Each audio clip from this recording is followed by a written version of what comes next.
Hey guys, my name is Aldas, and in today's video, I'm going to be doing a bit of a final roundup slash review slash sort of overlook of 2019 winter testing. I'm going to be showing the total lap count that every single team did, and also their fastest times, and sort of discussing the teams and everything like that. This video is not going to be very specific. It's just going to be sort of all over the place. Just, you know, a bit of a random video. So not very specific, but, you know, summarizing testing, giving my thoughts, and also looking ahead, of course, to Australia. Only, what is it, less than a month away, so can't wait. Now, obviously, if you enjoy the content here and want to support the channel, then don't forget to like, subscribe. We are so close to 15,000k. That is just amazing, guys. You're absolutely smashing it, and the channel is growing immensely, so thank you so much. So yeah, if you haven't already, then just subscribe to the channel. That would be massively appreciated. And also check out my social medias, Instagram and Twitter. And yeah, let's get into it. Now, actually, just before I sort of jump into the roundup of testing, and I'll actually put a bit of a timestamp if you want to just skip to it, but there are a couple of things I just want to say about the channel. Now, obviously, if you guys have sort of been keeping up with my channel, I've had quite a few issues with FOM copyright, and I'm not going to talk too much about that, but it obviously does mean that I've had to change up the visuals a little bit, so obviously sorry that there's no pictures, but, you know, we're going to get through this, and it's just going to be like this for a while, and so yeah, hopefully I've tried to make the best of it and everything like that, so sorry that the content quality is dropping a little bit, but we'll get back on track for the season. It's gonna be fantastic, don't you guys worry about that. Also, I will be posting a Q&A video very soon, and also launching a bit of a Q&A series, maybe like a video every Sunday that I take a question from you guys and make a video about it. So pop up any comments or any questions that you have about absolutely anything, about me, about Formula 1, about whatever you want. Pop it in the description below, and it might appear in the Q&A video. But yeah. But anyway, guys, enough of this random shenanigans. Let's jump into the video. Now, obviously, testing has now finished, and the next time we will see the cars, it'll be in practice and qualifying and the grid in Australia. And like I said, I am just so excited. This season is looking amazing. It's looking especially tight in the Formula 1.5. That midfield is looking crazy. There's only one team that I really can sort of count out as not being really part of that fight, and that's Williams. But the rest of it is just a coin toss. Literally, you could say now any single team with the pace they've shown that they could be up there. But anyway, I'm going to jump in straight away to sort of the biggest storyline of the last day of testing, and that is Mercedes. And all I can say is that finally they have shown their true pace. And what have I been saying in every single one of my videos? Every single one of my videos I've said they are hiding, they're playing mind games. Mercedes always do this. Even in 2016 when they were dominating, they were still sort of finishing behind Ferrari sometimes in testing and saying, oh, you know, look how much Ferrari and Red Bull have improved. They're just playing these mind games, and even all the media, they've been, you know, and I love Autosport and all their videos, but even they have been saying, oh, you know, Mercedes is like somewhere with Red Bull and Ferrari are like 4 tenths ahead. You know, Mercedes are almost looking a little bit in trouble. And for sure, don't get me wrong, Ferrari are the favourites. They have built the best car, you know, hands down, and it is looking very quick. However, and I'm just so happy Mercedes has finally proved us wrong. And to be honest, like I said, they do this all the time. You know, Lewis Hamilton, Toto Wolff. I mean, what is it, Lewis? Yeah, she was quoted a couple days ago saying, what is it? They're like, oh, they're like half a second behind Mercedes. You know, if we keep it #blessed, you know, a teamwork make a dream work, we'll be able to bring it back. But come on, Lewis. And I mean, you're fooling no one. You were definitely not fooling me. You are right up there with Ferrari. Don't even say anything about that. And Valtteri and Toto as well have been like saying, you know, oh, Mercedes have to improve so much. Ferrari definitely ahead. Everyone from, you know, the team boss of the cleaning lady have been saying that Ferrari are miles ahead of them. And what do we get in the final day of testing? We get Lewis Hamilton 3 thousandths away from Sebastian Vettel and having the second quickest time. So there you go. You know, they've been fooling us. I was not fooled. I knew for a fact that Mercedes are right up there. Like I said, yes, Ferrari have built the better car, but Mercedes are not, you know, down with Red Bull. And also Red Bull I don't think are that far behind. They're just sort of also sort of focusing more on reliability and everything like that. So I'm just so happy that Mercedes has been mugging off the media. You know, they've been playing all these mind games. You know, oh, we're miles behind. We're basically racing with the Williams at this point. No, they're not. They are right up there, and I can't wait for Australia. And to be honest, you know, considering Lewis Hamilton 3 thousandths, and to be fair, Valtteri was what, 3 tenths away on the final day, so I think he did like a 16.5 or something. And that, to be honest, sounds about right. Valtteri is about 3 to 2 tenths behind Lewis, if we're being honest. So, you know, they're both on the money, really. So, and to be fair, by the time we get to Australia, I'm sure that Lewis Hamilton quali magic will once again probably mean that he can find like a tenth or maybe half a tenth and just pull him ahead. So that just makes me really excited. But as far as the top two teams, like I said, this championship is between Merc and Ferrari, and they're looking so tight. Charles Leclerc is looking right on the money straight away. I'm so happy about that. Vettel's been looking sharp. Don't get me wrong, Ferrari have done good mileage, obviously 997 laps. Mercedes with the highest amount of laps with 1,190. The only team to get over that magic ticket. So, you know, there you go. And Ferrari with the quickest time by like 3,000s, but that's nothing. So, to be honest, I'd rather have almost, what is that? Almost 200 more laps than, you know, a time that's 3,000s quicker than the team behind me. So, Mercedes might even be in a little bit of a better position, but I'm not saying that. So I still think Ferrari are the favourites at the moment. But it's a complete toss and turn between those two teams, and I just can't wait for this title battle. I said that it'd be between Ferrari and Mercedes, and in my opinion, it still is. Now, to be honest, obviously I could sit here all day and talk about the Mercedes and Ferrari, but I'm actually not going to spend too much time. That's all I'm going to say about those teams, because we already know how quick they are, and we'll just have to wait and see in Australia who really pulls out the big guns. As far as who the team I'm going to talk about next is going to be Red Bull. Now, they actually surprisingly find themselves having only the 7th quickest time on the field, but they do have 833 laps, which is also, you know, quite far down relative to the other teams, but they have had a couple of issues, a couple of reliability problems there and there, and Pierre Gasly has had a couple of offs, but really, I don't think they're that far down at all, and apparently some people are saying that even Toro Rosso might be ahead of them, which is just no way. Red Bull are right up there. I still don't think, like I said, I'm actually surprised. I'll you know, hats off to Red Bull. They've done a pretty good job, in my opinion, with their brand new power unit in Honda, so I think they've done a good job. Like I said, I don't think they're up there with Mercedes and Ferrari, because, you know, obviously I think it's going to be very difficult for them in the first year to be right up there, but they've done a solid job. Yes, they've had a couple of issues, but the car looks good. The Adrian Newey packaging looks amazing, and I'll say the same thing I've been saying in every single one of my videos about Red Bull. The car will have the pace, the chassis will definitely have the pace around Singapore and Monaco, but will it have the reliability? That's all that, you know, I'm going to be looking at. And I hope the best for them. It's definitely looking good for Max Verstappen. He is already looking, you know, sharp. He's just reveling being the #1 in that team, let's be brutally honest. Pierre Gasly, those little mistakes, it's good that he did them in testing. You know, this is why testing is for, but he needs to sharpen up, because he has got a big challenger and a big teammate in Max Verstappen for the upcoming year. But good luck to Red Bull. They've done a decent job, and again, building on that reliability and hopefully building on that performance as well for 2019. Now, as far as Renault, I'll also talk about them sort of in isolation and not really, you know, comparing them to other teams, because I still think they have a very good car. I definitely think it's actually improved over last year, and I do really think they should be aiming to be in a bit of a no man's land, you know, trying to reach Red Bull, but definitely staying ahead in the midfield if they can. Their driver lineup, once again, in my opinion, it's the best on the field if you look at where their relative car performance is. They have an incredible driver lineup. You know, Ricky Bobby and, you know, the Honey Badger and the Hulk will definitely do a good job in 2019. I can't wait to see what their rivalry is going to be like. They certainly have a good relationship, which is great. And, I mean, they've done 961 laps. That's the third most on the field.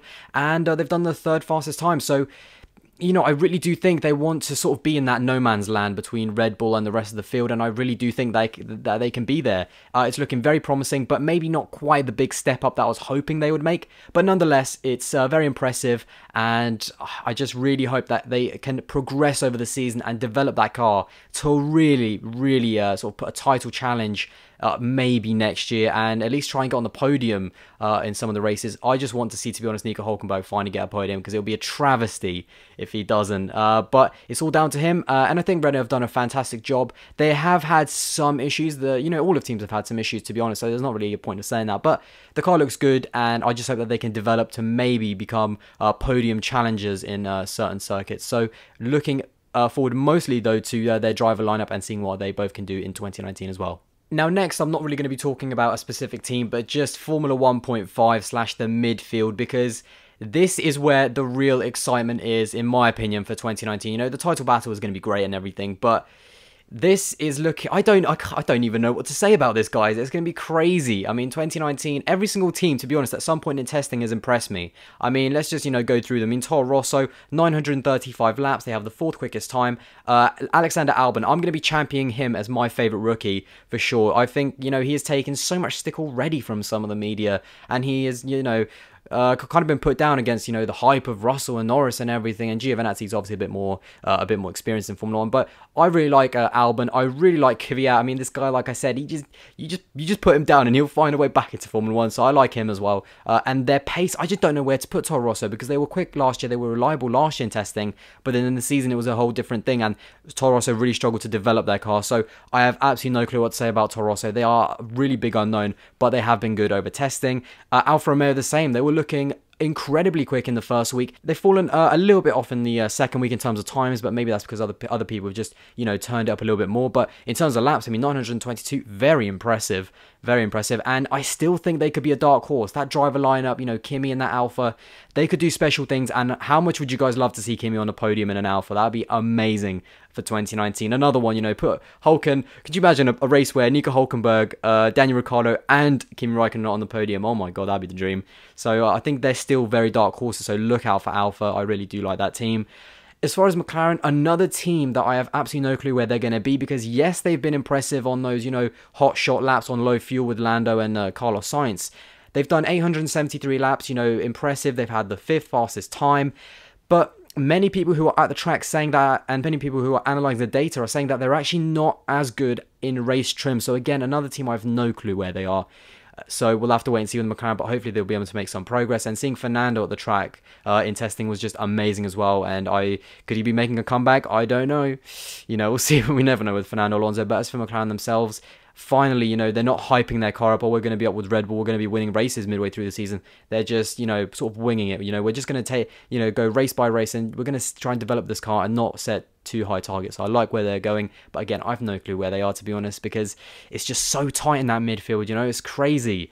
Now, Haas is a very interesting team, because I think they could seriously be the 5th fastest car on the field, maybe even push for Renault, but they do seem to be having a few reliability issues, and they've only done 871 laps. That's the 7th highest on the field, and to be honest, I mean, they have a quick car, no doubt, and their chassis is looking very strong, and I do like their driver pairing. I think, you know, Romain Grosjean and K-Mag are 2 very good drivers, but they have had some reliability issues, so the car, that's the big worry for them. I feel like we're going to have another 2018 season for them, you know, where they really should be right up there at the top of the midfield, but they just get, you know, sort of held back by reliability, off weekends, and just little, you know, finger issues there and there. So hopefully I'm wrong about that. Hopefully they'll sort this out, because that team has so much potential, and Romain Grosjean and Kevin Magnussen are such a solid lineup. I don't think, you know, anyone should be, you know, threatening to kick one or the other out of the team. I honestly think they have a solid driver pairing, and I'm going to double down on that. I think they have a great driver pairing. So, you know, there you go. You might disagree, but there you go. And obviously Racing Point as well. Now, they're a team that always seem to develop really well throughout the season, but they have started on the back foot in terms of this really tight midfield.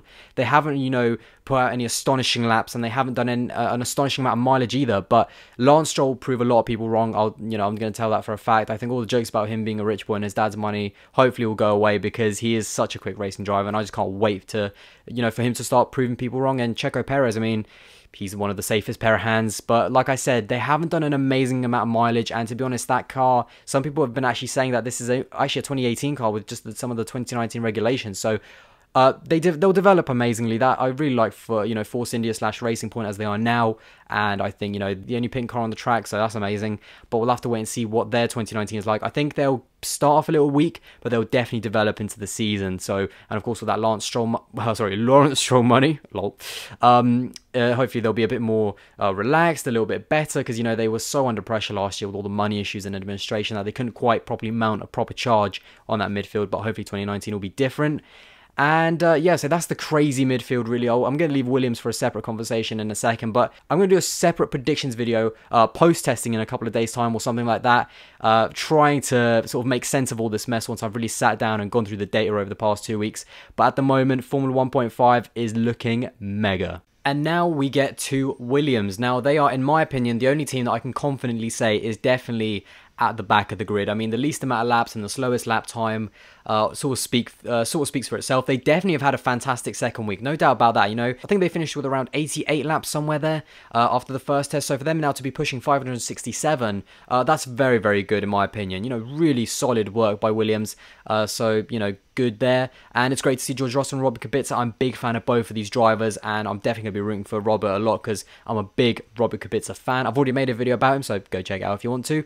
But yeah, Williams themselves, one thing I will say is that I don't think 2019 they should be focusing too much on the on-track stuff. You know, they should be just doing their thing, trying to improve the car and everything like that, because I don't think they'll be pushing anywhere near the midfield. And, you know, I think their bigger issue is there's something intrinsic into the team that is a problem. Because if we look at last year, they were one of the first teams to give up on their 2018 car and focus on these new rule changes. So for them then to turn up to testing late and only turn up on Wednesday, you know, the third day of testing, is just ridiculous. There is a serious problem inside the team. And now, whether it's the management, whether it's, you know, right up to Claire Williams or Paddy Lowe, I don't know. I will say one thing, I think way too much blame is being put on Paddy Lowe. Way too much, because this guy only came in like, what, a year and a half ago, and people are already like saying to boot him out. Williams have been having a problem way longer than Paddy Lowe. Yes, they had a good 2017, but let's be honest, they've had a lot of problems recently, and it did not start with Paddy Lowe. So I think he should be given more time. And whether it is down to Claire or, you know, the way she is, the way she runs the team, I don't know. I don't work for them. But like I said, if you look at what McLaren is doing, they're bringing in new people. They're trying to change stuff, you know. They're almost making stuff happen, you know. It looks like they're trying to go a different direction with the team, trying to improve it. Williams are, to me, look a little bit stubborn, and they need to be focusing less on, you know, the on track in 2018 and trying to achieve lots there, but more about changing the team for the future. Because where is this team going to be in 2019? Where is it going to be in 2020, 2021, and the future? You know, I think if they don't seriously have a big look at themselves and why they didn't even turn up to the test early in 2019 and, you know, be ready right from the get-go and be on the pace with the rest of the midfield, there's a serious problem within the structure of Williams. There's a serious personnel issue, and they need to sort out that, because not only will that affect their 2018 season, but the future themselves. And if they don't, if they continue to be stubborn, and if Claire Williams continues to just run the team like this, I don't think we're going to see Williams on the grid anymore in like 5 years' time, to be brutally honest with you. I know that sounds harsh, but there's a serious problem with the personnel and the infrastructure at Williams, and that needs to change fast. But there you go, guys. That is sort of my whistle-stop review of the winter testing in Barcelona for 2019. Now, like I said, I will be doing a predictions video for our post-testing predictions very, very soon, and there's loads more content coming up. Like I said at the beginning of the video, sorry about this format. I know there's no F1 pictures and everything like that, but I will get that sorted out soon. Hopefully FOM, you know, sort stuff out, because it's very frustrating, but we'll keep powering on. We'll keep putting out amazing content, and thank you guys so much for all your support. And yeah, hopefully you enjoyed the video. Like I said, pop your comments in the box below about testing, about what you think, any predictions, anything you want to talk about, and also any comments or questions that you have for an upcoming Q&A video that I'm going to make. But anyway, guys, thank you very much for watching, and I'll see you in the next video. Bye, guys.